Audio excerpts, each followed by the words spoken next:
Welcome back to another video, guys. So today's workout is going to be about your shoulders.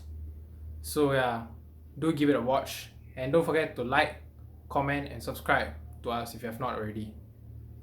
And I'll catch you in a bit.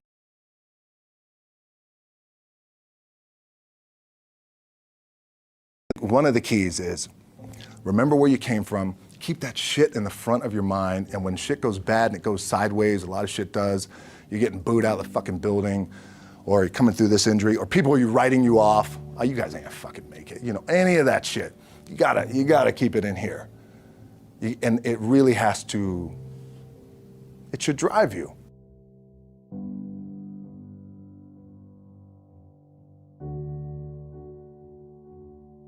This idea and this notion that you could be anything you want and you can accomplish anything you want, right? We hear that. You've heard that from the time you were little boys. You hear that now. You're already incredibly accomplished. You can win an NBA championship, MVP of the league. You could become president. You could become governor. You could be in entertainment. You could do Charles, and you could do Shaq. You could do that. You could do whatever you want to do. You guys know that. The thing that has worked for me is to remember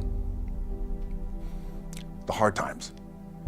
So, and I'm sure you guys all have your processes, and again, I'm gonna tell you what's worked for me.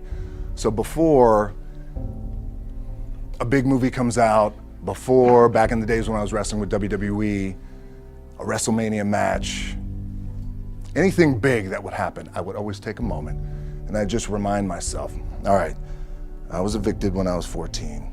We were kicked off the island. We couldn't live in Hawaii. Had no place to live.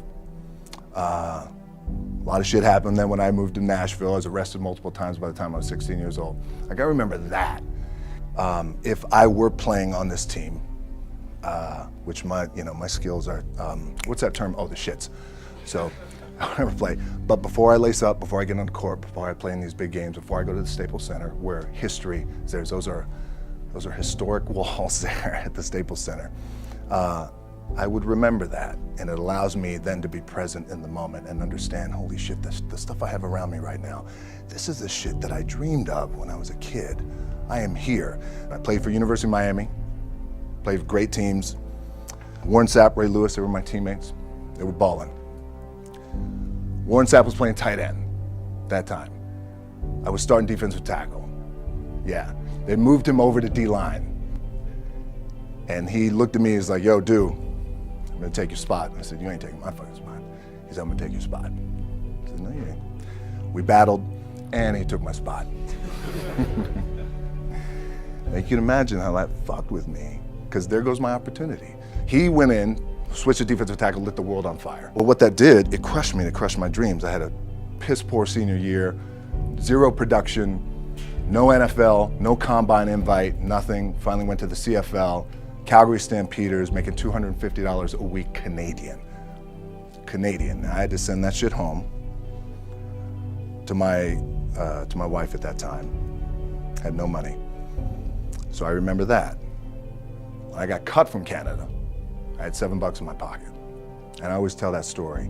So now my production company is $7, advertising agency is $7, everything is $7. So I always remember that. What helps me is to keep the hard times in the front of my mind, because it allows me to go into these big moments that I've worked my ass off, and you guys have worked your ass off. It allows me to go into these big moments with a different perspective.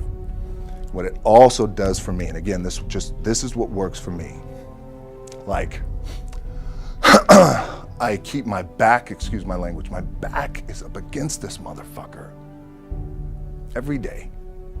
It's against this fucking wall.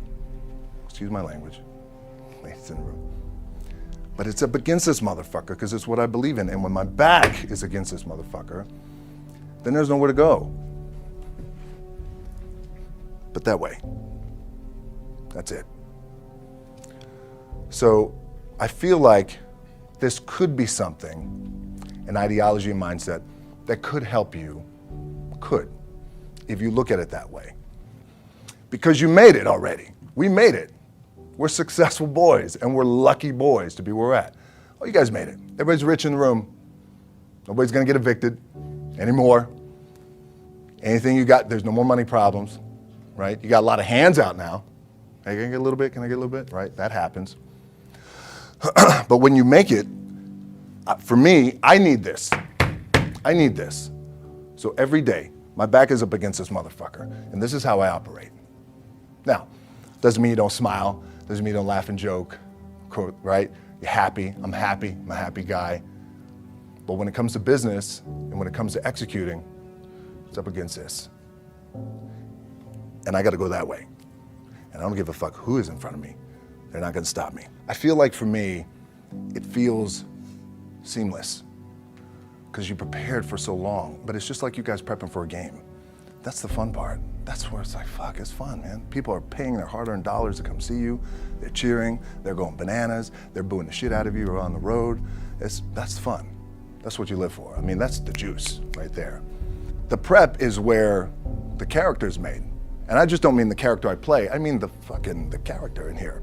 So for me, the prep is getting with the director, getting with the producers, getting with the writers, so in essence, it's like getting with all your coaches and your different position coaches and all the meetings that you have to have, right? So that's the work you put in. The key for me was, where does it start? What's the anchor? What's the anchor?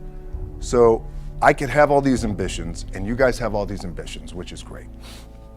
It's important. I'll play this role, you'll play that role. I'll execute this thing and it'll come out this summer. You guys will execute this thing during the summer, right? When it's time to really put in a lot more work. But the key with me is just always finding what the anchor is. And the fucking anchor is getting up at 4 o'clock in the morning every day before anybody else and grounding my thought process is in the no one will outwork me. No one. I love and I respect you guys. You motherfuckers won't outwork me. All starts with this. 2 hands, putting in the work. The anchor for me has always been the work in terms of the weight room training. So when I first started wrestling, I was 6 years old, rolling on the mats with my dad. My old man, a lot of you guys will know this. Yeah, Rocky Johnson. My old man was Rocky Johnson. He was the first black WWF at that time. First black WWE tag team champions with Tony Atlas back in 1983. My uncles were the Wild Samoans. I come from a long line of pro wrestlers. But before the wrestling part happened, I was just in the gym putting in the work. At 6 years old, rolling around on the mats. And finally when I could touch weights at 13, that's what I was doing.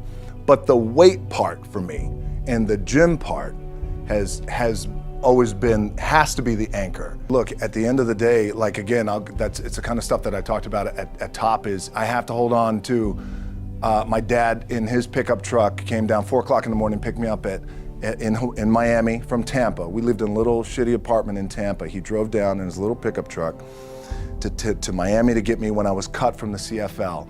I was driving up I-75. I don't know if you guys are from Florida, any of you guys, if you know, it's I-75 is like, especially down in Florida, Alligator Alley. I'll never forget it. It's 4 o'clock in the morning. And I thought, well, fuck. I leave home like you guys left home. I'm ready to tackle the world, to get after it, achieve my dreams and goals. Fucking crushed by 22, 23 years old. Now I gotta move back in with my mom and dad. I played on great teams though. Wait a second, this is not supposed to be my future. I'm supposed to be in the NFL right now. I'm supposed to be making a lot of coin and buying my parents shit, buying me shit, taking care of my wife, but it never happened. So I pulled out my wallet, I thought, well, let me see how much money I have. I opened it up, I had a 5, a 1, and change. I'm not fucking around, well, at least I rounded up to $7. But I thought, God, ain't this a bitch? I got $7 in my pocket. Where the fuck do I go now? What do I do? I can't go back to CFL, because the point comes where you hear that voice, the big run's over. Like, you're done, right? So I heard that voice. So as Coach was saying, man, I hold on to that shit, I'm telling you. My back is up against this motherfucker. We laugh, we joke, we have a good time. Press is always fun to do. Sometimes you gotta make it fun, that's another thing. You gotta do your best to make press fun if you can. But my back is still up against this motherfucker. I do not forget it. What this also helps me do, and again, it works for me, is at some point, you gotta be fucking tired of not being number one. You have to be, and you gotta fucking play angry, and I play angry. Now, I'm cool and calm with my approach, and when I step out on my field, which is a set or you know, like, there's some, and you're always gonna have haters, and haters are like, well, God damn, man, how many movies are you gonna make, or how much shit are you gonna do? Like, you do a lot of shit. I say, yes, it's my ambition. Of course, why not? I could do it. Yeah, I love what I do. And not only that, but in what world do we not work every day? It doesn't mean, it's just like you guys in the off season. You gotta work every fucking day. It doesn't end. My back is up against this thing, you know, and I started to play angry, by the way, and I still play angry.